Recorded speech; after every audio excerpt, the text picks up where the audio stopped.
कर्म क्या है, कर्म का नियम क्या है, सुख दुख हमारे जीवन में क्यों आते हैं। दोस्तों, अगर आप भी इन सब के जवाब जानना चाहते हैं तो आइए जानते हैं गौतम बुद्ध की इस कहानी से।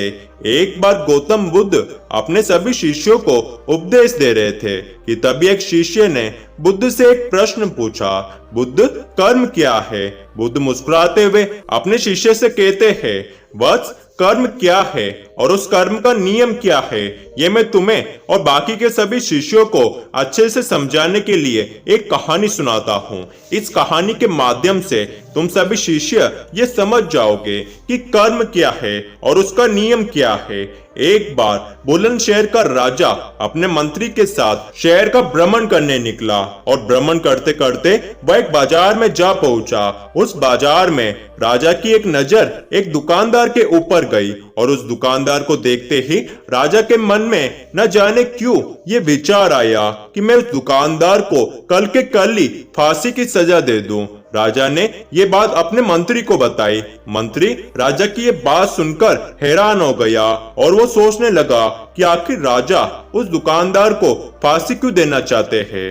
मंत्री राजा से कुछ पूछे इसके बारे में, उससे पहले ही राजा उस दुकानदार की दुकान के आगे से निकल चुका था और दूसरी बातें करने लगा। राजा और मंत्री जब भ्रमण करने के बाद राज दरबार में आए तो मंत्री बहुत ही चिंतित था और ये सोच रहा था कि बिना कुछ बात किए, बिना कुछ अपराध के ही राजा उस दुकानदार को फांसी देने के बारे में क्यों सोच रहे थे। आखिर उस दुकानदार की गलती ही क्या है। मंत्री को रात भर नींद नहीं आई। मंत्री ने रात को ही यह निर्णय लिया कि मैं सुबह होते ही वेश बदलकर उस दुकानदार के पास जाऊंगा और इस बात का पता लगाऊंगा कि राजा उसको फांसी पर क्यों चढ़ाना चाहता था। अगले ही दिन सुबह होते ही मंत्री साधारण प्रजा का वेश धारण करके उस दुकानदार के पास जाता है और उस दुकानदार से पूछता है, भाई तुम क्या बेचते हो। उस दुकानदार ने उत्तर दिया, मैं चंदन की लकड़ियां बेचता हूँ। मंत्री को कुछ समझ में नहीं आया कि आखिर राजा एक चंदन की लकड़ी बेचने वाले को फांसी की सजा क्यों देना चाहते हैं।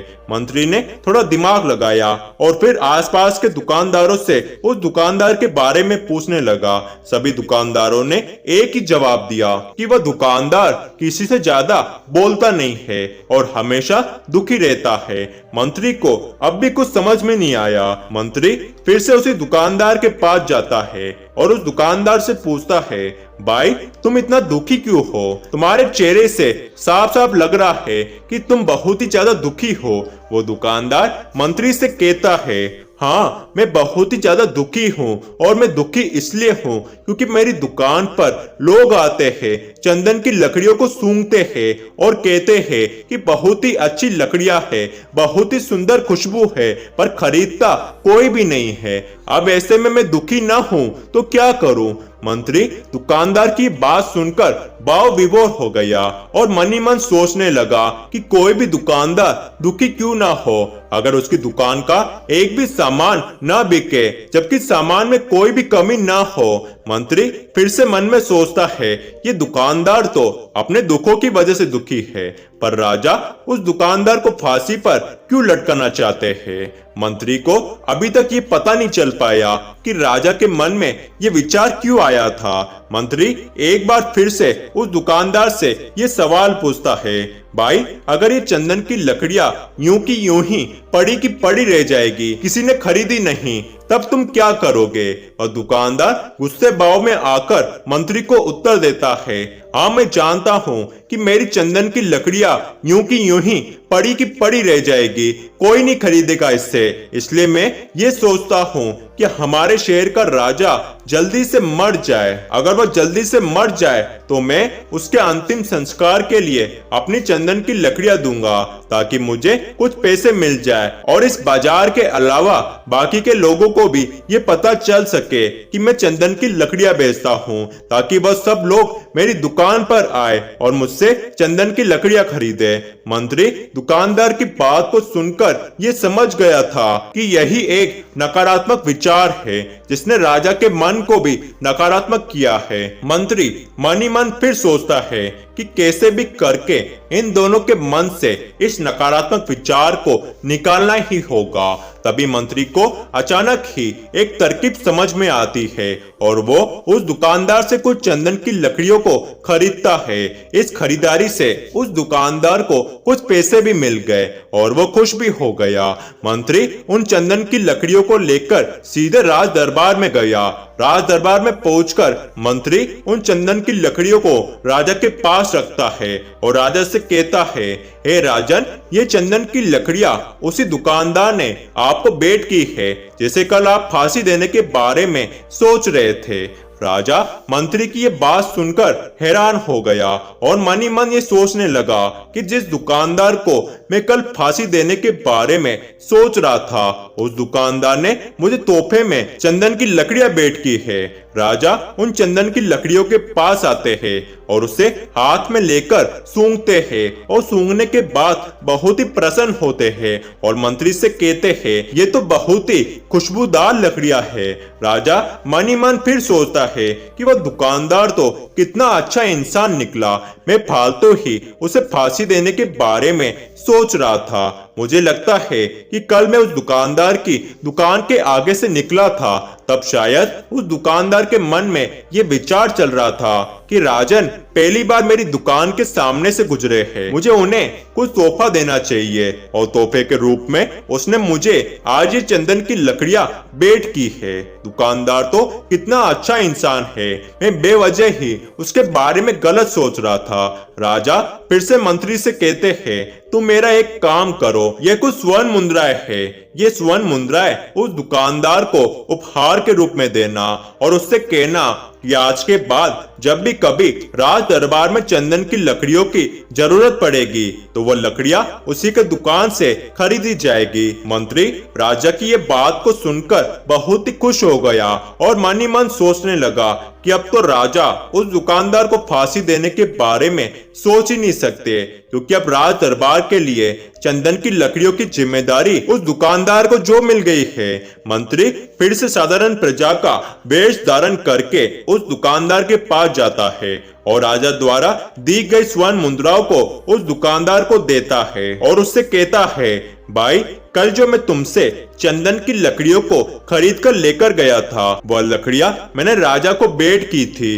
राजा को वह लकड़ियां बहुत ही पसंद आई और उस लकड़ियों के लिए राजा ने तुम्हें ये कुछ स्वर्ण मुद्राएं उपहार के तौर पर भेजी है और ये भी कहा है कि आज के बाद जब भी राज दरबार में चंदन की लकड़ियों की जरूरत पड़ेगी तो वह लकड़ियां तुम्हारी ही दुकान से खरीदी जाएगी। वह दुकानदार मंत्री की बात सुनकर बहुत ही खुश हो गया।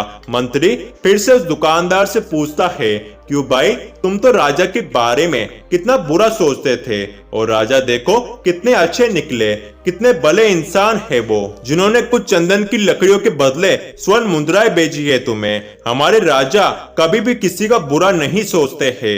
मंत्री की इन बातों को सुनकर दुकानदार बहुत ही दुखी हो गया और मन ही मन अपने आप को कोसता रहा। दुकानदार मंत्री से कहता है, आप सही कह रहे हैं, राजा सचमुच ही भले इंसान है। भगवान करे राजा की आयु लंबी हो और वो हमेशा खुश रहे।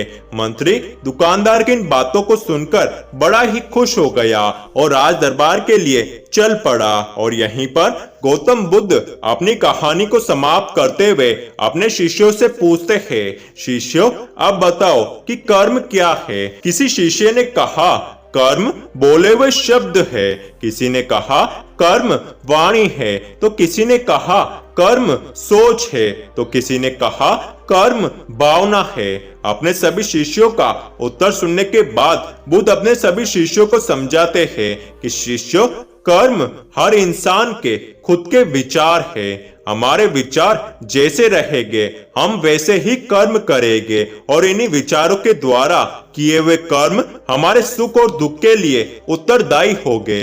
अर्थात अगर हमारे विचार गलत है तो हमारे द्वारा किए हुए कर्म भी गलत होंगे और इसका परिणाम भी गलत निकलेगा। परिणाम स्वरूप हम दुखी रहेंगे। और अगर हमारे विचार सही रहेंगे तो हम सही कर्म करेंगे और सही कर्म करेंगे तो उसका सही फल मिलेगा, अर्थात हम सुखी रहेंगे, हम खुश रहेंगे। दोस्तों, इस कहानी को सुनने के बाद आपको अच्छे से समझ में आ गया होगा कि कर्म क्या है।